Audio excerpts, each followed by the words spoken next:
तोहरा पर कोई जे डालतो नजर गे जे बाजारे में करबो मर्डर गे यहाँ के लड़का सब होइ छे रंगदार गे संगही में लेके चलो हथियार गे संगही में लेके चलो हथियार गे तोहरा पर कोई जे डालतो नजर गे जे बाजारे में करबो मर्डर गे यहाँ के लड़का सब होइ छे रंगदार गे संगही में लेके चलो हथियार गे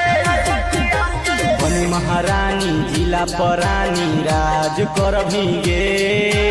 बनी महारानी जिला परानी राज करभी गे जब समस्तीपुर के छौड़ा से छौड़ी दिला लगाई भीगे